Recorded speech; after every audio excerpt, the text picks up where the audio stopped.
100% memory Eklavya ವಿದ್ಯೆ. ಈ ವಿಷಯವಾಗಿ ಇವತ್ತು ನಾವು ಸ್ವಲ್ಪ ಪರಿಚಯವನ್ನು ಮಾಡಿಕೊಳ್ಳೋಣ. ಈ ತರಬೇತಿ ವಿದ್ಯಾರ್ಥಿಗಳಿಗೆ, ಪೋಷಕರಿಗೆ, ಉಪನ್ಯಾಸಕರಿಗೆ ಅತ್ಯುಪಯುಕ್ತವಾಗಿರ್ತಕ್ಕಂಥ ಒಂದು ಕಾರ್ಯಕ್ರಮ ಆಗಿದೆ. ಇಲ್ಲಿ ವಿಶೇಷವಾಗಿ ನಾವು ಕೆಲವು ವಿಷಯಗಳನ್ನು ನೆನಪಿಟ್ಕೊಳ್ತೀವಿ, ಕೆಲವು ವಿಷಯಗಳನ್ನು ನೆನಪಿಟ್ಕೊಳ್ಳೋದು ಅಸಾಧ್ಯ ಏನೋ ಅಂತ ಅನಿಸ್ಲಿಕ್ಕೆ ಶುರುವಾಗುತ್ತೆ. ಇವತ್ತಿನ ಎಜುಕೇಷನ್ನಲ್ಲಿ ಅತ್ಯಂತ ಕಠಿಣವಾಗಿರ್ತಕ್ಕಂಥ ಸಮಸ್ಯೆ ಏನು ಅಂತ ಹೇಳಿದ್ರೆ ಅವರು ನೆನಪನ್ನು ಇಟ್ಕೊಳ್ಳುವಂಥ ವಿಷಯ. ಪಾಪ ಎಲ್ಲ ಮಕ್ಕಳು ಅತ್ಯಂತ ಕಷ್ಟಪಟ್ಟು 100 ಪೇಜ್ ಓದ್ತಾರೆ, ಬೆಳಿಗ್ಗೆ ಅನ್ನೋದ್ರೊಳಗೆ 1 ಪೇಜು ನೆನಪಿರಲ್ಲ. ಉಪನ್ಯಾಸಕರು ಅಷ್ಟೇ, ಅವರು ಕೂಡ ಮಕ್ಕಳೆಲ್ಲ ಮುಂದೆ ಬರಲಿ, ನಮ್ಮ ಶಾಲೆ ಹೆಸರು ಮೇಲೆ ಬರಲಿ, ಆ ಒಂದು ವಿಶೇಷ ವ್ಯಕ್ತಿಯಾಗಿರ್ತಕ್ಕಂಥ ಅನುಭವ ನನಗೆ ಆಗಲಿ ಅಂತಕ್ಕಂಥ ಒಂದು ದೃಷ್ಟಿಯಲ್ಲಿ ಸಾಕಷ್ಟು ಶ್ರಮವನ್ನು ಹಾಕ್ತಾ ಇದ್ದಾರೆ. ಆದರೆ ಅವರು ಬಯಸಿರ್ತಕ್ಕಂಥ ರಿಸಲ್ಟನ್ನು ಇವತ್ತು ಅವರಿಗೆ ಪಡ್ಕೊಳ್ಳಿಕ್ಕೆ ಆಗ್ತಾ ಇಲ್ಲ. ಸೊ ಅದಕ್ಕೆ ಕಾರಣ ಏನಂತ ಹೇಳಿದ್ರೆ ಅವ್ರು ಮಾಡೋಂಥ ಪ್ರಕ್ರಿಯೆಗಳಿಂದ ಆ ಫಲಿತಾಂಶ ಏನು ಬರ್ತಾ ಇದೆ, ಆ ಫಲಿತಾಂಶ ಬರ್ತಾ ಇಲ್ಲ. ಹಾಗಾದರೆ ಪ್ರಕ್ರಿಯೆಯಲ್ಲಿ ಏನೋ ಸಮಸ್ಯೆ ಇರಬೇಕು ಅಂತ ಅನಿಸುತ್ತೆ. ಸೊ ಈ ನಿಟ್ಟಿನೊಳಗೆ ಇವತ್ತಿರ್ತಕ್ಕಂಥ ಸಮಸ್ಯೆಗಳಿಗೆ ನಾವು ಪರಿಹಾರವನ್ನು ಕಂಡುಕೊಂಡಾಗ ಸಿಕ್ಕಿರ್ತಕ್ಕಂಥದ್ದು ಯಾವುದು ಅಂತ ಹೇಳಿದರೆ 100% ಮೆಮೊರಿ ಏಕಲವ್ಯ ವಿದ್ಯೆ. ಸೊ ಇವತ್ತು ಸಾಕಷ್ಟು ಜನ ಉಪನ್ಯಾಸಕರು ವಿದ್ಯಾರ್ಥಿಗಳಿಗೆ ಬೋಧನೆ ಮಾಡ್ತಾ ಇದ್ದಾರೆ. ಒಂದು ಮಗು ಜೀನಿಯಸ್ ಆಗ್ತಿದೆ, ಒಂದು ಮಗು ಆರ್ಡಿನರಿ ಆಗ್ತಿದೆ. ಕಾರಣ ಏನಂತ ಹೇಳಿದ್ರೆ ಪ್ರತಿಯೊಂದು ಮಕ್ಕಳಲ್ಲಿ ಕೆಲವು ಬಂಧಗಳಿದೆ, ಕೆಲವು ಸಮಸ್ಯೆಗಳಿದೆ. ಸೊ ಆ ಸಮಸ್ಯೆಗಳು ನಿವಾರಣೆ ಆಗದೆ ನಾವು ಹಾಕುವಂಥ ಪ್ರಕ್ರಿಯೆಗಳಲ್ಲಿ ಮುಳುಗಿಬಿಟ್ಟಿದ್ದೀವಿ. ಒಂದು ಬಾಟಲ್ ಇದೆ, ಆ ಬಾಟಲನ್ನು ನಾವು ಮುಚ್ಚಿಟ್ಬಿಟ್ಟು ಆ ಬಾಟಲ್ ಒಳಗೆ ನೀರು ಹಾಕ್ತೀವಿ ಅಂತ ಹೇಳಿದ್ರೆ ಅದು ಸಾಧ್ಯ ಇಲ್ಲದ ಮಾತು. ಹಾಗೆ ಇಲ್ಲಿ ಕೂಡ ಮಕ್ಕಳಲ್ಲಿ ಕೆಲವು ಬಂಧಗಳಿದೆ. ಆ ಬಂಧಗಳು ಇರುವಾಗಲೇ ನಾವು ಅವರಿಗೆ ವಿದ್ಯೆಯನ್ನು ಧಾರೆ ಎರಿತೀವಿ ಅಂತಕ್ಕಂಥದ್ದು ಅಸಾಧ್ಯವಾಗಿರ್ತಕ್ಕಂಥ ಕೆಲಸ.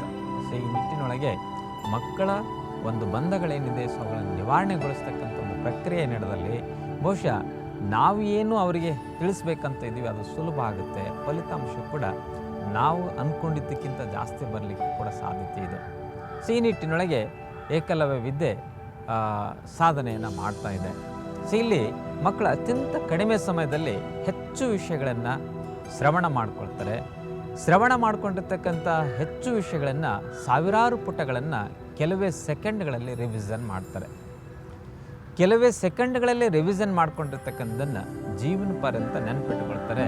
ಸೊ ಇದು ಈ ಒಂದು ತರಬೇತಿಯ ಒಂದು ಸ್ಮಾರ್ಟ್ನೆಸ್, ಒಂದು ವಿಶೇಷತೆ. ನಾವೆಲ್ಲರೂ ಫೋಕಸ್ ಮಾಡ್ತಾ ಇರೋದು ನಮ್ಮ ಮಕ್ಕಳು ಒಬ್ಬ ಯಾವುದಾದ್ರೂ ಒಂದು ಕೆಲಸ ಸಿಕ್ಕರೆ ಸಾಕು ಅಂತ ಅವನು ಓದಿಸ್ತಾ ಇದ್ದೀವಿ. ಆದರೆ ಅವನಿಗೆ ಕೆಲಸ ಇಲ್ಲ ಅನ್ನೋದು ಗೊತ್ತಾಗಲಿಕ್ಕೆ ಇವತ್ತು 40 ವರ್ಷ ವಯಸ್ಸಾಗಬೇಕಾಗಿದೆ. ಸೊ ಇಂಥ ಪರಿಸ್ಥಿತಿಯೊಳಗೆ ನಾವು ಮಹಾನ್ ವ್ಯಕ್ತಿಯನ್ನು ನೋಡೋದು ತುಂಬ ಕಷ್ಟ ಸಾಧ್ಯದ ಕೆಲಸ. ಸೊ ಹಾಗಾಗಿ ಈ ಎಜುಕೇಷನಲ್ಲಿ ಮುಖ್ಯವಾಗಿ ಶ್ರವಣ, ಅರ್ಥ ಆಗೋ ಥರ ಓದುವುದು, ಅರ್ಥ ಆಗೋ ಥರ ನೋಡುವುದು, ಅರ್ಥ ಆಗೋ ಥರ ಕೇಳುವುದು, ಅರ್ಥ ಆಗೋ ಥರ ಟೇಸ್ಟ್ ಮಾಡೋದು, ಅರ್ಥ ಆಗೋ ಥರ ಸ್ಪರ್ಶ ಮಾಡೋದು, ಇದಕ್ಕೆ ನಾವು ಶ್ರವಣ ಅಂತ ಕರಿತೀವಿ. ಯಾವ ಮಗುವಿಗೆ ಶ್ರವಣ ಆಗಿದೆ ಆ ಮಗು ಮನನಕ್ಕೆ ಹೋಗೋದು ತುಂಬ ಈಸಿ. ಶ್ರವಣದಲ್ಲಿ ಎಷ್ಟು ಸಮಯ ಬೇಕಾಗಿದೆ ಅದರ 1000 ಪಟ್ಟು ಸಮಯ ಮನನದಲ್ಲಿ ಬೇಕಾಗಿದೆ. ಸೊ ಇಂಥ ಒಂದು ವಿಶೇಷತೆಯಲ್ಲಿ ನಾವು ನೋಡಬೇಕಾಗಿರೋದು ಏನು ಅಂತ ಹೇಳಿದ್ರೆ ಸಾವಿರಾರು ಪುಟಗಳ ಓದಿದ್ದನ್ನು ನಾವು ಎಷ್ಟು ಅವರ್ ತಗೊಂಡಿದ್ವಿ ಅದರ 10% ಅಥವಾ 5% ಸಮಯದಲ್ಲಿ ಮನನ ಮಾಡಿಕೊಳ್ಳಿಕ್ಕೆ ಸಾಧ್ಯತೆ ಇದೆ. ಸರಿಯಾದ ಪದ್ಧತಿ ಮನನ ಆಯಿತು ಅಂತ ಹೇಳಿದರೆ ನಿಧಿಧ್ಯಾಸನ ಆಗಲಿಕ್ಕೆ ಸಾಧ್ಯತೆ ಇದೆ. ಈ ನಿಟ್ಟಿನಲ್ಲಿ ನಮ್ಮ ಮಕ್ಕಳು ಈಗಾಗಲೇ ತರಬೇತಿ ಹೊಂದಿರತಕ್ಕಂಥ ಸಾಕಷ್ಟು ಮಕ್ಕಳು ಇದರಲ್ಲಿ ಫಲಿತಾಂಶವನ್ನು ಪಡ್ಕೊಂಡಿದ್ದಾರೆ. ಮೊದಲು ಒಂದು 7 ದಿವಸಗಳ ಕಾಲ ಇದು ಒಂದು ಫಸ್ಟ್ ಲೆವೆಲ್ ತರಬೇತಿಯಾಗಿ ಎಲ್ಲರಿಗೂ ಕೂಡ ಸಿಗ್ತಾ ಇದೆ. 7 ದಿವಸ ತರಬೇತಿಯನ್ನು ಪಡ್ಕೊಂಡಿರ್ತಕ್ಕಂಥವ್ರು ಅನೇಕ ವಿಷಯಗಳನ್ನು ಅವರು ಮೆಮೊರೈಸ್ ಮಾಡ್ಕೊಳ್ಳಿಕ್ಕೆ ಸಾಧ್ಯತೆ ಇದೆ, ಸ್ವತಃ ಅಭ್ಯಾಸ ಮಾಡಿಕೊಂಡು. ಸೊ ಅದೇ ಥರ ಇನ್ನು 2ನೇದಾಗಿ ಅವರು 2ನೇ ಹಂತಕ್ಕೆ ಬಂದಾಗ ಇನ್ನೂ ಆಳವಾಗಿ ಮ್ಯಾಥ್ಸು, ಸೈನ್ಸು ಈ ಥರದ ವಿಷಯಗಳನ್ನು ಕೂಡ ಅವರು ಜೀವನ ಪರ್ಯಂತ ನೆನಪಿಟ್ಕೊಳ್ತಕ್ಕಂಥ ಒಂದು ವಿಧಾನವನ್ನು ಪಡ್ಕೊಳ್ಳಿಕ್ಕೆ ಸಾಧ್ಯತೆ ಇದೆ. ಸೊ ಇದಕ್ಕೆಲ್ಲ ಮುಖ್ಯವಾಗಿ ಬೇಕಾಗಿರೋದು ಏನಂತ ಹೇಳಿದರೆ ಪಂಚಕೋಶಗಳ ಶುದ್ಧೀಕರಣ. ಸೊ ಇದನ್ನು ನಾವು ಇಲ್ಲಿ ಸಂಸ್ಕಾರ ರೂಪದಲ್ಲಿ ಮಕ್ಕಳಿಗೆ ಕೊಡ್ತಾ ಇರೋದ್ರಿಂದ ಎಜುಕೇಷನ್ ಅನ್ನೋದು ಬೋರ್ ಅಥವಾ ಬೇಜಾರು ಅನ್ನೋದು ಹೊರಟು ಹೋಗಿಬಿಟ್ಟು ಇವತ್ತು ಖುಷಿಯಾಗಿರ್ತಕ್ಕಂಥ ವಿಷಯ ಆಗಿದೆ, ತರಬೇತಿ ಆಗಿದೆ ಅಥವಾ ಸಾಧನೆ ಆಗಿದೆ. Hello everyone, my name is Isha Krishnanand Raikar. I am in 8th standard. and I joined Ekalavya course. And you know, at first, actually, I'm not a big fan of studying. I don't like studying at all. So I was like kind of stubborn to come. But when I came, I was like so surprised that I fell in love with studying. And I could not believe that I can study like one lesson in 1 hour. ನಾನು lesson like 1 ಅವರಲ್ಲಿ full lesson ಓದ್ಕೋಬೋದು, like ಅದರಲ್ಲಿ full contents ಎಲ್ಲ ಅರ್ಥ ಮಾಡ್ಕೊಂಡು ನಾನು full ಹೇಳ್ಬೋದು. ಮತ್ತು ಆ ಥರನೇ ಬೇರೆ ಯಾವ ಸಬ್ಜೆಕ್ಟ್ ಇದ್ರೂ ಆ ಥರ ಮಾಡ್ಬೋದು. ಮತ್ತು ಲೈಕ್ ಇದು ತುಂಬ ಈಸಿ ಮೆಥಡ್, ಲೈಕ್ ಕುತ್ಕೊಂಡು ಅಪ್ಪ ಈ ಥರ ಬ್ಯಾಡ್ ಮಾಡಬೇಕು ಆ ಥರ ಇಲ್ಲ, ಲೈಕ್ ನಾವೇ ಅರ್ಥ ಮಾಡ್ಕೊಂಡು ಓನ್ ವರ್ಡ್ಸಲ್ಲೇ ಹೇಳ್ಬೋದು. ಆ ಥರ ನಿಮ್ಗೆ ಇದರಿಂದ ತುಂಬ ಈಸಿ ಆಗಿದೆ. ತುಂಬ ಈಸಿ ಆಗಿದೆ. ನಾನು ಇದರಲ್ಲಿ ಜಿಯೋಗ್ರಫಿಯಲ್ಲಿ ಕೇಳ್ತೀನಿ ನಿಮಗೆ, the earth our living planet, some particular parts ಕೇಳ್ತಾ ಹೋಗ್ತೀನಿ. Size of the earth. Total geographical size of the earth is 510 million square kilometers. 361 square kilometers is covered by water. Shape of the earth. Shape of the earth is usually it's not round, it is geoid, and geoid means it is flat in top and bottom and bulgy in the sides. So this is like the shape of the earth. ಮುಂಚೆ ಎಲ್ಲ reading ತುಂಬ ಸ್ಲೋನೇ ಇತ್ತು ನಂದು. ಇಲ್ಲಿಗೆ ಬಂದ ಮೇಲಿಂದ reading ತುಂಬ improve ಆಗಿದೆ.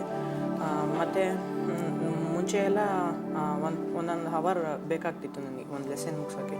ಈಗ ಆ ಥರ ಇಲ್ಲ, ಒಂದು 10 ಮಿನಿಟ್ಸಿಗೆ ಒಂದು ಲೆಸನ್ ಮುಗಿಸ್ತೀನಿ. 10 ಮಿನಿಟ್ಸ್ಗೆಲ್ಲ ಒಂದು ಲೆಸನ್ ಮುಗಿಸ್ತಾ ಇದ್ದೀನಿ. ಈಗ ಓದ್ಬೇಕಾರೆ ನಿಮಗೆ ಹೇಗೆ ಅದನ್ನು ಅರ್ಥ ಮಾಡ್ಕೊಂಡು ಓದ್ತಾ ಇದ್ದೀರಾ? ನೆನ್ಪಿಟ್ಕೊಳೋದು ಯಾವ ಥರ ನೆನ್ಪಿಟ್ಕೊಳ್ತಾ ಇದ್ದೀರಾ? ಎಲ್ಲ ಗುರುಜಿ ಹೇಳಿರೋ ಮೆಥಡಾಲಜಿ ಪ್ರಕಾರನೇ ನಾವು ಸ್ಟಡಿ ಮಾಡಿ ಆ ಲೆಸನ್ನ ಮೆಮರೈಸ್ ಮಾಡ್ಕೊಂಡು ಮುಂಚೆ ಎಷ್ಟು ನೆನಪಿರ್ತಿತ್ತ? ಮುಂಚೆ ಓದ್ತಿದ್ವಿ, ಮುಂಚೆ ಆದರೆ ಬಾಯ್ಪಾಟ್ ಮಾಡ್ತಿದ್ವಿ ಎಕ್ಸಾಮ್, ಮತ್ತು ಅಲ್ಲಿ ಕೇಳಿದ ತಕ್ಷಣ ಮರ್ತೋಗ್ತಿತ್ತು.